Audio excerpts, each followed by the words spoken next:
ఆంధ్రప్రదేశ్లో గత సంవత్సరన్నర కాలంగా అత్యంత కాంట్రవర్షియల్ సబ్జెక్ట్ అయిన తిరుపతి లడ్డులో ఇంతకీ జంతుకవు కలిసిందా లేదా? కలితి అనేది వాస్తవం. నెయ్యే కానీ నెయ్యితో చేశారనేది కూడా వాస్తవం. ఆ విధంగా 359 రూపాయలకి 380 రూపాయలకి గీని ఏ విధంగా సప్లై చేస్తారు? 450 రూపాయలు అనేది సుమారు 75 రూపాయలు. టెక్నికాలిటీస్లోకి వెళ్ళట్లేదు. 350 450 అనేది కనుక జంతుకవు కలిసిందా లేదా? వాస్తవం ఏంటంటే నెయ్యి కానీ నెయ్యితో లడ్డు తయారైంది మాత్రం వాస్తవం. పాయింట్ ఏంటంటే ఇక్కడ ఆంధ్రప్రదేశ్లో కంటే దేశంలో హిందుత్వానికి సంబంధించిన brand ambassador Bharatiya Janata party. అలాంటిది తిరుమల వెంకటేశ్వర స్వామి లడ్డూలో జంతుకోవు కలిసిందా లేదా అనే విషయానికి సంబంధించి క్లారిటీ ఇవ్వాల్సిన బాధ్యత కూడా, ఆ రెస్పాన్సిబిలిటీ లీడర్షిప్ తీసుకోవాల్సిన బాధ్యత కూడా బీజేపీదే. కానీ కన్వీనియంట్గా ఎంటైర్ ఎపిసోడ్లో మీరు సైలెంట్గా ఉన్నారు. లేదు, ఎక్కడ సైలెంట్కి వెళ్ళాను సార్. ఏదైతే ప్రజల విశ్వాసం ఉందో ఆ విశ్వాసాన్ని తగ్గించకుండా పెంచే ప్రయత్నం తప్పనిసరిగా చేస్తాం. దేశంలో ప్రపంచంలో లక్షలాది కోట్లాది భక్తుల యొక్క విశ్వాసాన్ని తగ్గించకుండా ముందుకు తీసుకెళ్ళి, ఒకవేళ దాంట్లో అపవిత్రత జరిగిన అంశం అయితే వాస్తవం. కనుక ఆ అపవిత్రత ఏ మేరకు జరిగింది, ఎలా జరిగింది, దాన్ని ఏ విధంగా తొలగించాలి, తప్పనిసరిగా పెద్ద ఎత్తున విచారణ జరగాలి. రాబో కాలంలో ఇటువంటి పునరావృతం కాకుండా వ్యవస్థ నిర్మాణం చేయాలి. విచారణ మీద విచారణలు చేస్తున్నారు. లోకల్ విచారణ చేశారు, సిబిఐ విచారణ చేశారు, సిట్ జరుగుతుంది, ఇప్పుడు ఏకసభ్య కమిషన్ అంటున్నారు. ఇన్ని విచారణలు చేసినా కూడా ఒక క్లారిటీ రాక విచారణలు చేస్తున్నారా? లేదు, అనుకున్నది రాలేదని విచారణలు చేస్తున్నారా?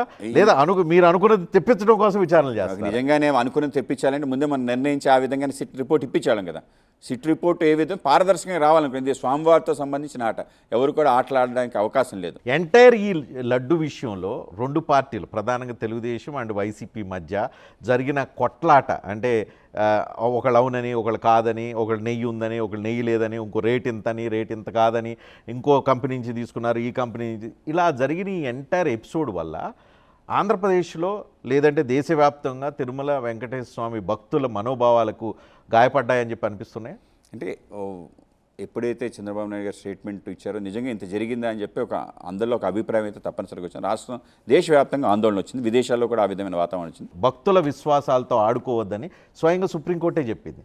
అయినప్పటికీ ఆంధ్రప్రదేశ్లో భక్తులకు సంబంధించి రోజు ఏదో ఒక రకమైన ఇటువంటి వివాదం ఉండటం శ్రేయస్కరమా, మంచిదా? తప్పనిసరిగా శ్రేయస్కరం కాదు. ఆ విధమైన వాతావరణం నుంచి బయటపడాలి. భారతదేశ వ్యాప్తంగా హిందూయిజం, హిందువుల గొప్పతనం లేకపోతే హిందుత్వ నినాదాన్ని భారతీయ జనతా పార్టీ తీసుకెళ్తుంది. ఆంధ్రప్రదేశ్లో మాత్రం ఆ సనాతన ధర్మాన్ని మాత్రం పవన్ కళ్యాణ్కి అప్పచెప్పినట్టుంది భారతీయ జనతా పార్టీ. అంటే పవన్ కళ్యాణ్ గారు దాన్ని చాలా కన్స్ట్రక్టివ్గా ముందు తీసుకెళ్ళాలి. దానికి ఆయన కూడా అభినందిస్తున్నాం. ఈ బీజేపీ ఏదో పక్కన పవన్ కళ్యాణ్తో చేపిస్తుందా, లేకపోతే బీజేపీ వద్దనుకొని పవన్ కళ్యాణ్కి ఆ స్పేస్ ఇస్తున్నారా? పవన్ కళ్యాణ్ గారు అనేక విషయాలు స్టడీ చేస్తారు. ప్రపంచంలో అనేక రకాల స్థితిగతులు, ఇవాళకు కూడా దేవుడి పైన, మతం పైన ఈ దాడులు ఏంటి, ఈ గొడవ ఏంటి అని ఆయనకి అభిప్రాయం కలిగిన అభిప్రాయాన్ని ఆయన చూసి, చాలా వాస్తవాలు చూసి ఆయన స్పందించిన తీరు, అంటే హిందూ ధర్మం మీద ఎవరేం తిట్టినా కూడా ఎవరు ఏం అనరు. మిగతా మతాల మీద ఒక మాట అంటే అందరూ అంత రియాక్ట్ అవుతారు.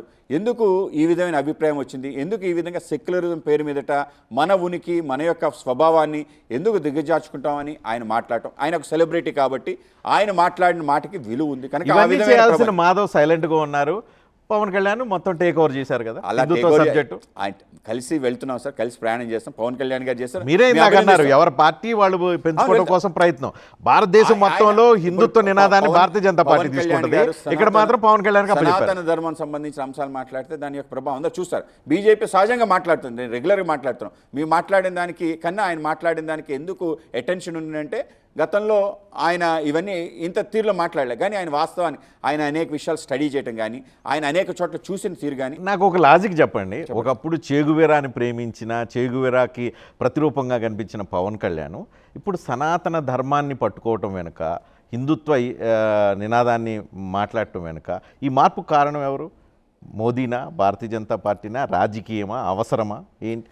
అంటే పవన్ కళ్యాణ్ గారు మాకన్నా మీకే ఎక్కువ బాగా తెలుసు. ఆయన ట్రాన్స్ఫర్మేషన్ ప్రతి విషయాన్ని ఆయన లోతుగా అధ్యయనం చేస్తారు. లెఫ్టిస్ట్ నుంచి రైటిస్ట్గా మారారు. లెఫ్టిస్ట్, రైటిస్ట్ కాదు, సెంట్రిస్ట్. మేము కూడా అంతే, మేము రైటిస్ట్ అని మేము భావించాం. మేము సెంట్రిస్ట్ అంటే ఏది కరెక్టో దానిపైకి వెళ్ళాలని చెప్తాం. ఆ విధమైన ఆలోచన కూడా మన హైందవ ధర్మంలో ఉంది. ఆ విధంగా ఏది సత్యం, ఏది ఆ సత్యాన్వేషణ చేయాలనుకుంటాం, ఆత్మను తెలుసుకోవాలనుకుంటాం. ఆ విధంగా ఆ అన్వేషణలో భాగంగా అనేక రకాల విషయాలు తెలుసుకోవాలి. అప్పుడు పాచిపోయిన లడ్లు అన్న వ్యక్తి ఇప్పుడు తిరుమతి లడ్డులో ఇంత వివాదం జరుగుతున్నప్పుడు వెళ్ళి గుడిమెట్లు కడిగి ఏదో ఒక పాప పరిహారం చేసుకున్న కాదు, తీరు ఇదంతా జనాలందరూ అబ్జర్వ్ చేస్తూనే లేదు, ఉన్నారు. ఆయన స్వభావం ఏంటంటే ఆ విధంగా రియాక్ట్ అవుతారు. ఆవిడ అదే, భావోద్రేక చిన్న చిన్న ఇష్యూస్ ఏవైతున్నాయో ఆవిడ భావోద్రేకం రియాక్ట్. మరి ఎందుకు నిజంగా sudden ఇంత గా జరిగింది, ఇంత అపవిత్రత స్వామివారికి జరిగింది కనుక ఆ ప్రక్షాళన చేసే ఒక ప్రయత్నం చేస్తాడు. అందరూ కూడా స్వాగతించారు. పాచిపోయిన లడ్డూల ప్రక్షాళన కూడా ఒకేసారి అది జరిగిపోయినట్టు అది అంశం ఆ సమయంలో సంబంధించిన అంశం. ఆ దానికి బాగా మార్చేసినట్టున్నారు కాదు, అది కొన్ని రాష్ట్రానికి కేంద్రానికి సరే, ఇక్కడ సంబంధించిన మీరు అంశంలో- ఏమైనా ఎక్స్ప్లెయిన్ చేయగలుగుతారా? సడన్ గా మళ్ళీ సనాతన నినాదం విధానం ఇవన్నీ ఎందుకు స్లో డౌన్ అయిపోయినాయి? వద్దనుకున్నారా? ఆంధ్రప్రదేశ్లో వర్కౌట్ అవ్వదు అనుకున్నారా? లేదు. లేదంటే ఆంధ్రప్రదేశ్లో చైతన్యవంతమైన ప్రజలు కులాలతో పట్ల రియాక్ట్ అవుతారు తప్పితే మతం పట్ల పట్టించుకోరేనా? ఏమనుకున్నారు? ఆగిపోయింది ఎందుకని? దానికి ఇది నిరంతరం కొనసాగేదే సార్. సనాతనానికి సంబంధించిన అంశం ఏదైతే పాపం తమిళనాడులో ఆయన ఏదో మారన్ అబ్బాయి మాట్లాడాడు, ఉదయనిధి మాట్లాడిన తర్వాత దానికి ప్రచారం ఎక్కువ వచ్చింది, కానీ అనవసరమైన డిస్కషన్ ఆ విధంగా వెళ్ళింది తమిళనాడు వరకు. అది అయితే మన ప్రాంతంలో తప్పనిసరిగా సనాతన ఆలోచన పద్ధతి ఏదైతే ఉందో తప్పనిసరిగా ఈ తరం కూడా స్వాగతించాల్సిన అవసరం ఉంది. మీరు చెప్పండి, ఆంధ్రప్రదేశ్లో హిందూ పాలిటిక్స్ వర్కౌట్ అవుతాయా? హిందూ పాలిటిక్స్ అని కాదు, తప్పనిసరిగా ఏదైతే సహేతుకంగా అందరికీ యాక్సెప్టబుల్, అందరినీ కలుపుకునే ఒక తత్వం ఏదైతే ఉందో ఆ తత్వాన్ని పీపుల్ దాన్ని రికగ్నైజ్ చేస్తారు, వెల్కమ్ చేస్తారు. సో ఆంధ్రప్రదేశ్లో ఇప్పుడు దాకా కొల చిచ్చు ఉంది, ఇప్పుడు మీరు మత చిచ్చు రగిలించడానికి మొత్తం రంగం సిద్ధం చేశారు. 100% మత హిందుత్వం ఏదైతే నినాదం ఉందో కానీ జై శ్రీరామ్ వీటి వల్ల మత విద్వేషాలు రావడానికి అవకాశం లేదు. దేశంలో ఎన్ని చోట్ల రాలేదు, ఎక్కడ రాలేదు సార్. దేశం తగలడిపోయిన పరిస్థితి కానీ ఢిల్లీ తగలడిపోయింది. ఎక్కడెక్కడైతే మతమౌఢ్యం ఉందో అక్కడ దానికి వ్యతిరేకంగా అడ్డుకునే ప్రయత్నం జరిగినప్పుడే సంఘర్షణ వచ్చింది. కానీ ఆంధ్రప్రదేశ్లో మతమౌఢ్యం ఆ రకంగా లేదు. కానీ చంద్రబాబు నాయుడు సెక్యులర్ మనిషి, అలాంటి మనిషిని కూడా మీరు మార్చేసి భారతీయ జనతా పార్టీ, సనాతన ధర్మం ఇవన్నీ మీరు చెప్పిస్తున్నారంటే మీరు చాలా గొప్ప వాళ్ళు. మీరు ఈ దేశానికి పెద్ద అరిష్టం సెక్యులర్ అయిన పదం, ఆ సెక్యులర్ యొక్క ఆలోచన తత్వం ఏదైతే సో ఆంధ్రప్రదేశ్లో 10% ముస్లిం ఓట్లు మీకు వద్దు, ఇంకో 10% ఉన్న క్రిస్టియన్ ఓట్లు మీకు వద్దు. 100% ముస్లిం క్రిస్టియన్స్ యొక్క ఓట్లు బీజేపీకి రావాలి. భారతీయ జనతా పార్టీలో బలోపేతం అని అంటున్నారు. కొంతమంది పార్టీలోకి వస్తామంటే మీరు తీసుకోవట్లేదండి, నిజమేనా? అందరినీ తీసుకుంటాం సార్. ఎవరెవరు జాయిన్ అయిపోతున్నారు? చాలా మంది, ఇప్పటికి చాలా మంది పేర్లు ఏమైనా చెప్పగలుగుతారా? అనకాపల్లో చేరారు, మొన్న చిన్న వాళ్ళు కాదు, పెద్ద వాళ్ళు చేరారు. ఆ విధంగా ఎమ్మెల్యేలు, కొంత పాత ఎక్స్ ఎమ్మెల్యేస్ ఉన్నారు, వాళ్ళని చేర్చుకునే ప్రయత్నం చేశారు. అనేక మంది కార్పొరేటర్స్ చేరారు. ఆ విధంగా కొత్తగా రాజకీయాల్లోకి వచ్చే వాళ్ళు ఎక్కువ మంది మేము ఆహ్వానిస్తున్నాం. ఆ విధంగా మీ దగ్గర చేరేకంటే తెలుగుదేశం పార్టీలో ఉండటం బెటర్ కదా, మీ దగ్గర చేరేకంటే జనసేనలో ఉండటం బెటర్ కదా, ఇంకొంచెం బెటర్ ఉండే అవకాశం ఉంది అని ఎందుకు అనుకోకూడదు? వాళ్ళకి ఆ స్వేచ్ఛ ఉంది. అయితే ఎక్కువ మంది బీజేపీని ఎందుకు లైక్ చేస్తున్నారంటే నరేంద్ర మోడీ గారి పాలిటిక్స్, ఆయన ఏ విధంగా ప్రపంచవ్యాప్త నేతగా ఎదిగాడో ఆయన తీరు చూసి, అలాగే పార్టీ కూడా కన్స్ట్రక్టివ్గా ఏ విధంగా అన్ని రాష్ట్రాలు అంతేనా, లేకపోతే కూటమి నుంచి వచ్చే కేసుల నుంచి తప్పించుకోవడానికి బీజేపీ అటువంటి వాళ్ళ సంఖ్య చాలా తక్కువ, కొంత మేరకు వస్తుంటారు. ఆల్రెడీ విజయసాయి రెడ్డి వద్దాం అనుకుంటే మీరు రానియట్లేదంట, తెలుగుదేశం పార్టీ నుంచి ఒత్తిడి ఉంది కాబట్టి భారతీయ జనతా పార్టీ చేరొద్దు అని చెప్పి ఆపి పెట్టారంట, అందుకని ఆయన వ్యవసాయం చేసుకోవాల్సిన పరిస్థితి వచ్చిందంట, నిజమేనా? లేదండి, విజయసాయి రెడ్డి గారు మీరు కానీ గమనిస్తే ఆయన కూడా చెప్పడం జరిగింది, ట్వీట్స్లో కూడా అనేక విషయాలు చెప్పాను, రాజకీయాలకు దూరంగా ఉండాలని చెప్పి అది బయట చెప్పారు. కానీ భారతీయ జనతా పార్టీలో చేరడానికి అంతా రంగం సిద్ధమై అన్నీ మాట్లాడేసిన తర్వాత తెలుగుదేశం నుంచి అబ్జెక్షన్ వచ్చింది, అందుకే ఆపేశారంట. లేదు, ఆయన నిజం చెప్పండి. లేదు, నిజం, నేను వాస్తవం ఇదే. ఆయన రాజకీయాలకు సంబంధించి అనేక రకాల ఒత్తిళ్లు, ఏమిటిది నేను ఏదో చేస్తున్నా, నా మీద సొంత పార్టీ అన్ని కుట్రలు చేస్తుంది అనే అభిప్రాయానికి వచ్చి ఆయన ఆ విధంగా దూరంకి వెళ్ళిపోవాలని చెప్పి ఆయన విరామం తీసుకోవడం జరిగింది. ఆ విధంగా ఆయన రాజీనామా చేసి బయటకు వెళ్ళడం జరిగింది. ఒకవేళ చేసుకుంటారా?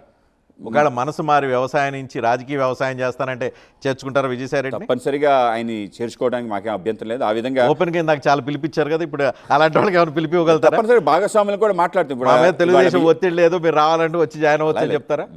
తెలుగుదేశం సంబంధించి, జనసేన సంబంధించిన వాళ్ళతో కూడా మాట్లాడతాం. అంటే ఈ స్థాయిలో నాయకులు పార్టీలు రావాలనుకున్నప్పుడు తప్పనిసరిగా భాగస్వాముల యొక్క అందరూ వాళ్ళు వద్దంటే ఆపేస్తారా?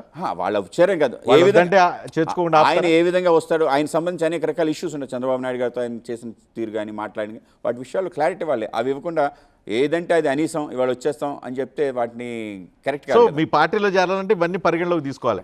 గతంతో తెలుగుదేశంలో ఎలా బిహేవ్ చేశారు, తెలుగుదేశం పార్టీ పట్ల ఎలా బిహేవ్ చేశారు, వైసీపీలో స్కాములు చేశారా లేదా, లేదు అనుకుంటే జనసేనతో ఎట్లా బిహేవ్ చేసి, ఇవన్నీ ఆలోచించుకొని ఫిల్టర్ చేసి ఆ తర్వాత మీ పార్టీలో తీసుకోవాలి. అలాగా ఏ విధంగా లేదండి, డైరెక్ట్గా జాయిన్ అవ్వచ్చు. ఎవరైతే వాళ్ళ యొక్క పరిధి దాటి విపరీతంగా వెళ్ళిపోయారో వాళ్ళ గురించి తప్పనిసరిగా మాట్లాడాల్సిన అవసరం ఉంటుంది. ఆ విధంగా కూటమిలో ఒక ధర్మం కూడా